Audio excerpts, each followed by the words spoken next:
Hello, good morning, नमस्कार। स्वागत है आपका हमारे यूट्यूब चैनल पर। जैसा कि आपको पता है, ये हमारी क्लास सुबह 7 बजे होती है जीके जीएस की, जिसमें हम लगभग 30 से 35 प्रश्न लेकर आते हैं। प्रश्नों की संख्या कम ज़्यादा होती रहती है, लेकिन मैं 30 से 35 प्रश्न लेकर आता हूँ।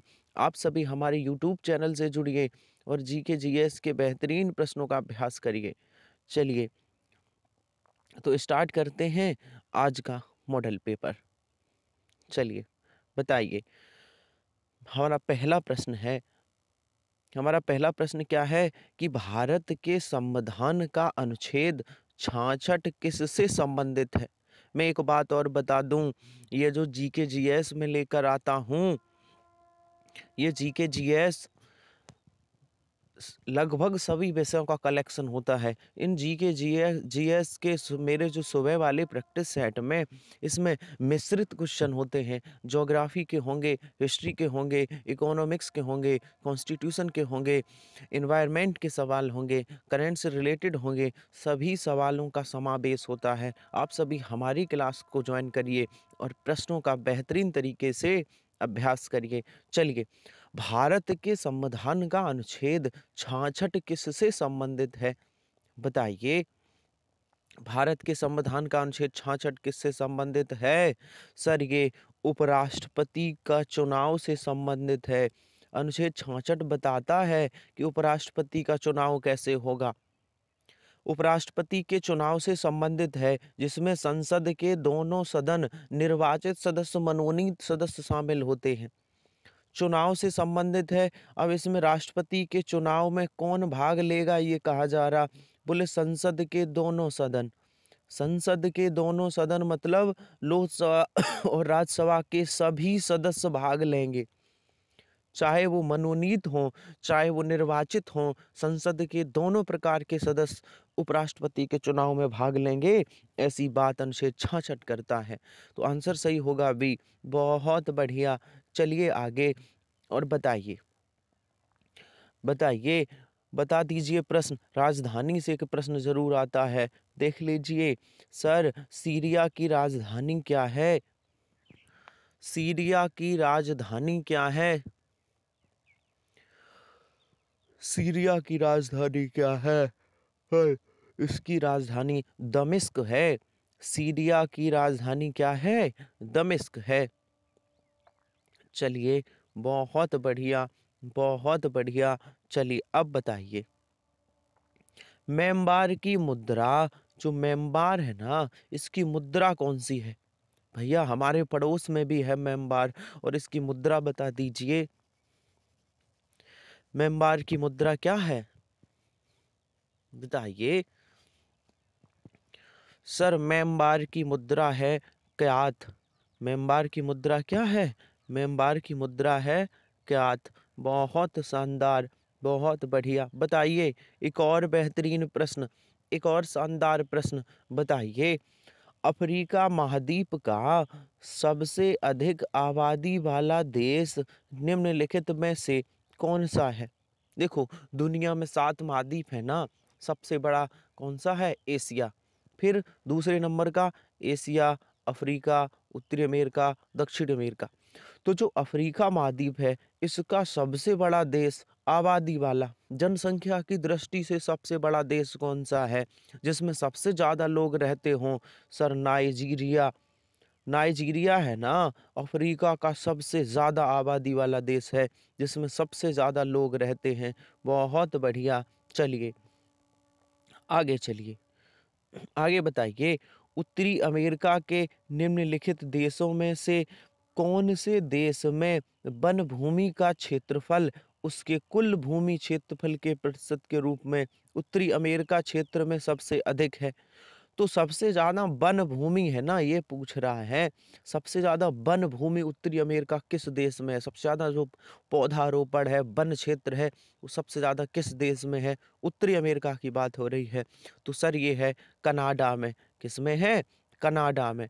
चलिए, बहुत बढ़िया, बहुत शानदार। चलिए जल्दी से, निम्नलिखित में से कौन सी नदी बंगाल की खाड़ी में नहीं गिरती?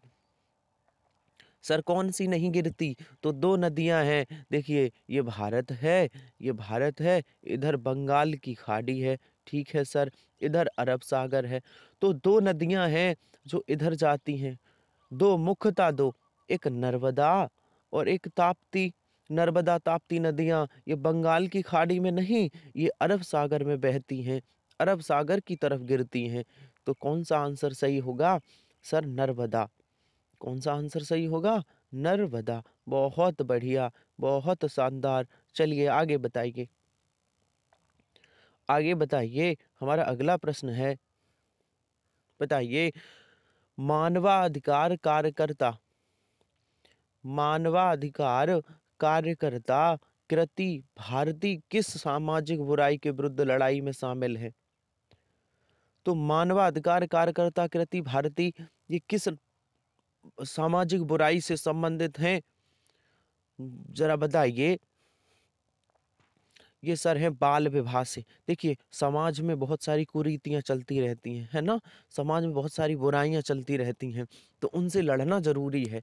ऐसे ही एक बाल विवाह होता है, कानूनी उम्र से कम उम्र में शादी करना बाल विवाह है। जैसे लड़की की 21 साल में, लड़की की 21 साल में और लड़के की भी 21 साल हो गई है, दोनों की जो विवाह की उम्र है अगर 21 से कम हो रही है तो वो बालक माने जाएंगे, है ना? तो इसे रोकने के लिए मानवाधिकार लड़ाई लड़ रहा है, तो बाल विवाह को रोकने के लिए, ठीक है? और ज़रूरी भी है, क्योंकि अगर ऐसा नहीं है तो जल्दी विवाह होने से लोग पढ़ कम पाते हैं, है ना? शिक्षित नहीं हो पाएंगे और जल्दी शादी हो जाएगी। तो समाज जब अशिक्षित रहेगा तो समाज में कोई भी चीज़, बुराई, कुरीति, अंधविश्वास जल्दी से डिलीवर किया जा सकता है।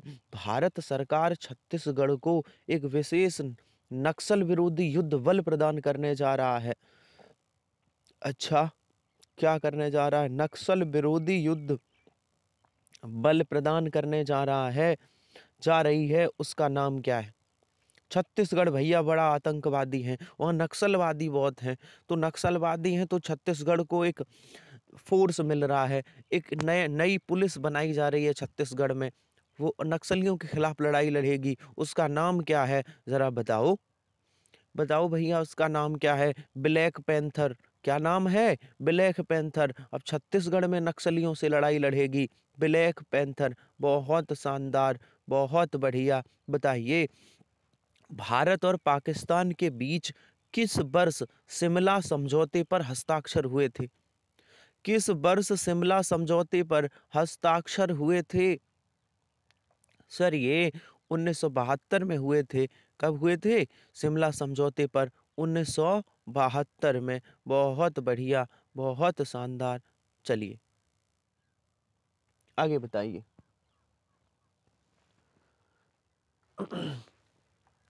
2018 में किस शहर में नाबार्ड ने जलवायु परिवर्तन केंद्र स्थापित किया है? जलवायु परिवर्तन केंद्र नाबार्ड ने कहाँ बनाया? भारत के किस शहर में? जल्दी से बताइए। तो कहाँ बना है? सर ये लखनऊ में बनाया गया है। जलवायु मौसम से संबंधित है ना, क्लाइमेट से संबंधित, जलवायु से, तो उसे बनाया गया है लखनऊ में। बहुत बढ़िया, बहुत शानदार। एक और प्रश्न बताइए कि बताइए अंतर्राष्ट्रीय मुद्रा कोष की प्रबंध निदेशक और अध्यक्ष क्रिस्टीन लेगार्ड किस देश से संबंधित हैं? अंतर्राष्ट्रीय मुद्रा कोष है आईएमएफ, उसकी अध्यक्ष हैं क्रिस्टीन लेगार्ड। तो ये किस देश से संबंधित? सर ये कहाँ से हैं? सर ये फ्रांस से संबंधित हैं। कहाँ से? फ्रांस से। बहुत शानदार। चलिए आगे चलते हैं। खून में कुछ कोशिकाओं की उपस्थिति के कारण रक्त के थक्के का गठन होता है। खून में कुछ कोशिकाओं की उपस्थिति के कारण रक्त के थक्के का गठन होता है। इन कोशिकाओं को क्या कहते हैं? इन कोशिकाओं को क्या कहते हैं? सर इन्हें थ्रोम्बोसाइड कहते हैं। इन्हीं कोशिकाओं, जैसे ना हम कट जाते हैं तो ब्लड जम जाता है, तो थ्रोम्बोसाइड कोशिकाओं की वजह से ब्लड जमता है, नहीं तो बहता रहता है ना। चलिए, और ये भी पूछा जाता है कि नसों के अंदर ब्लड कैसे बहता है, वो नसों में जमता क्यों नहीं है? तो हेपेरिन नामक एक पदार्थ होता है, वो नसों के अंदर ब्लड को जमने नहीं देता, हेपेरिन। बताइए। जीवित प्राणियों में निषेचन के दौरान नर और मादा गैमेट का संलयन एक कोशिका बनाने के लिए होता है, जिसे कहा जाता है, जिसे क्या कहा जाता है सर? युग्मनज कहा जाता है। क्या कहा जाता है? युग्मनज कहा जाता है। बहुत बढ़िया। चलिए आगे, आगे बताइए। एक और बेहतरीन प्रश्न। आराम करने वाले व्यक्ति की नाड़ी की दर आमतौर पर प्रति मिनट होनी चाहिए। कितनी धड़कन होनी चाहिए? नाड़ी की दर होती है ना, वही धड़कन होती है। तो नॉर्मल व्यक्ति है, उसकी धड़कन कितनी होनी चाहिए? सर उसकी तो 72 होनी चाहिए। तो यहाँ तो सिर्फ 72 ऑप्शन में नहीं है। अब क्या करोगे?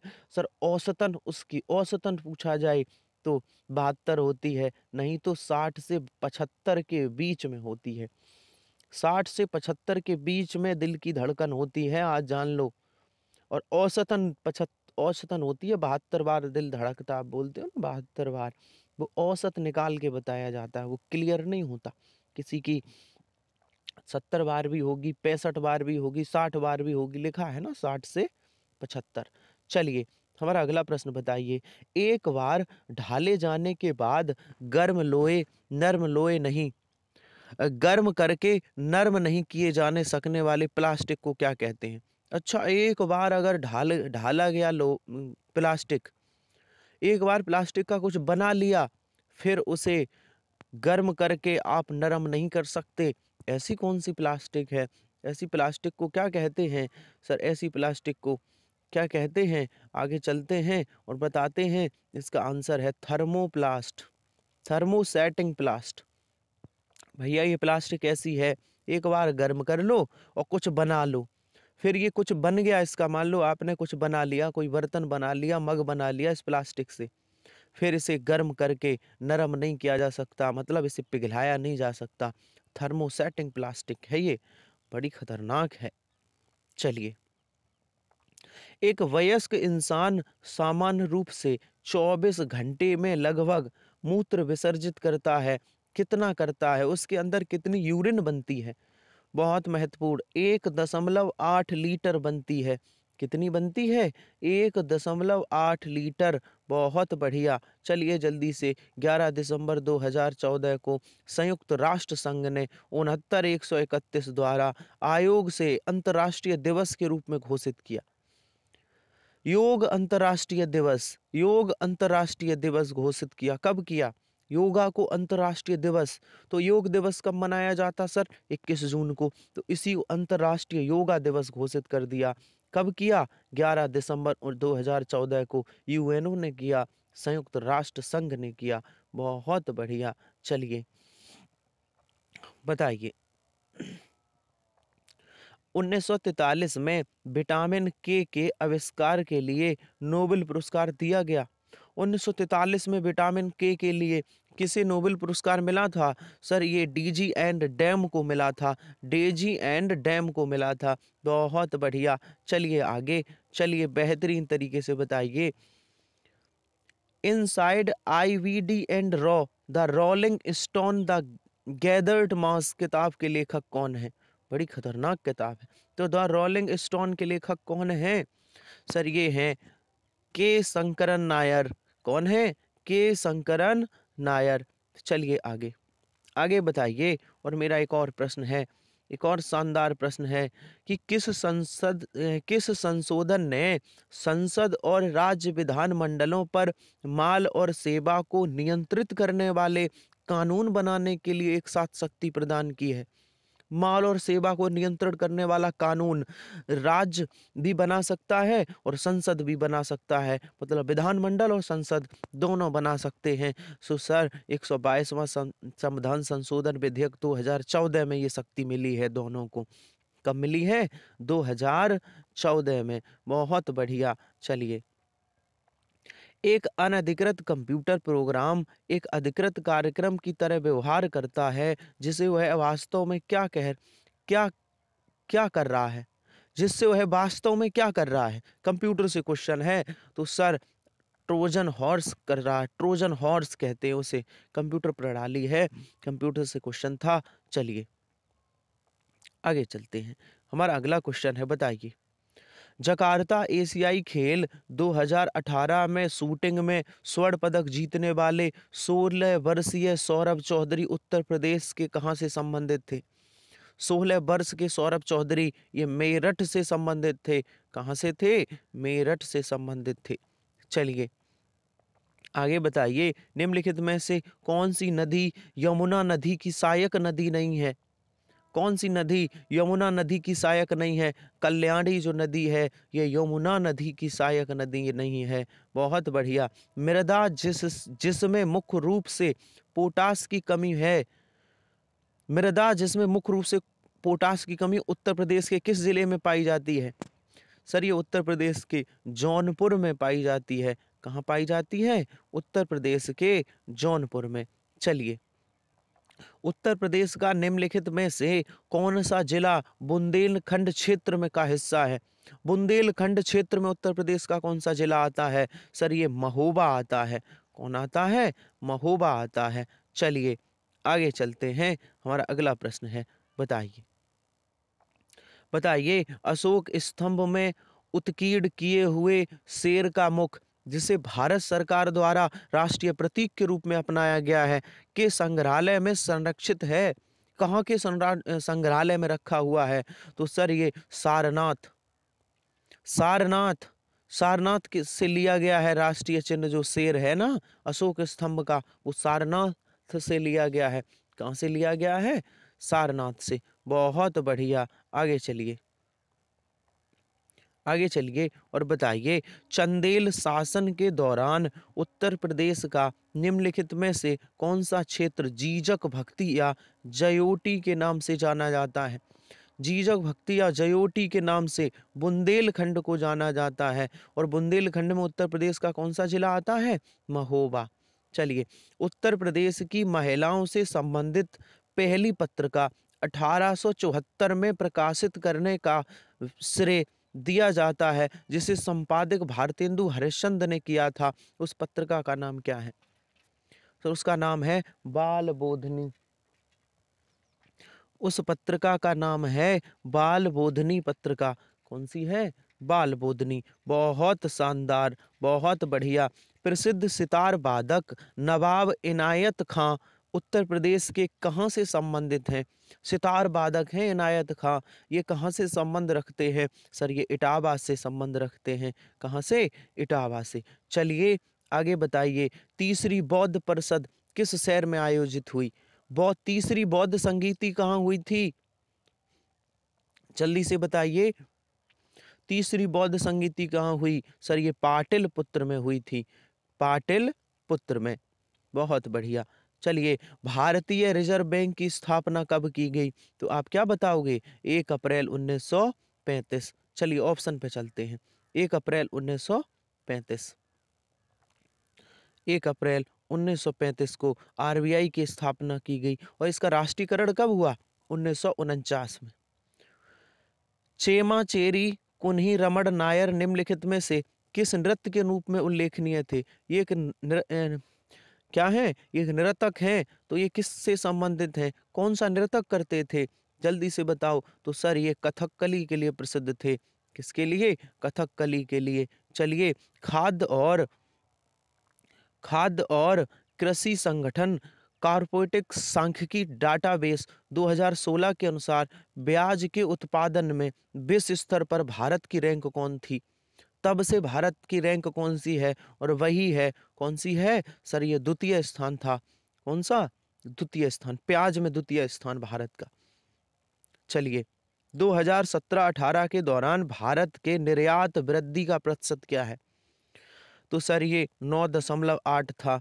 कितना था? 9.8। और भारत के संविधान का निम्नलिखित में से कौन सा भाग नागरिकता से संबंधित है? सर ये भाग 2। और नागरिकता भारतीय संविधान में कहाँ से ली गई? ब्रिटेन के संविधान से प्रेरित है। चलिए, भारत के संविधान के अनुच्छेद 24 के तहत वर्ष के कम आयु के बच्चे कारखानों में काम नहीं करेंगे। 14 वर्ष के कम आयु के बच्चे कारखाने में क्या नहीं करेंगे? काम नहीं करेंगे। आगे बताइए, भारत के संविधान का निम्नलिखित में से कौन-सा अनुच्छेद राष्ट्रपति के चुनाव की प्रक्रिया से संबंधित है? राष्ट्रपति के निर्वाचक मंडल की बात करता है, तो कौन-सा करता है? अनुच्छेद 55 चुनाव से संबंधित है। अनुच्छेद 55 संसद के दोनों सदनों के निर्वाचित सदस्य ही राष्ट्रपति के चुनाव में भाग लेंगे, मनोनीत नहीं। चलिए, निम्नलिखित में से कौन भारत में पहली लोकसभा के उपसभापति थे? पहली लोकसभा के उपसभापति कौन थे?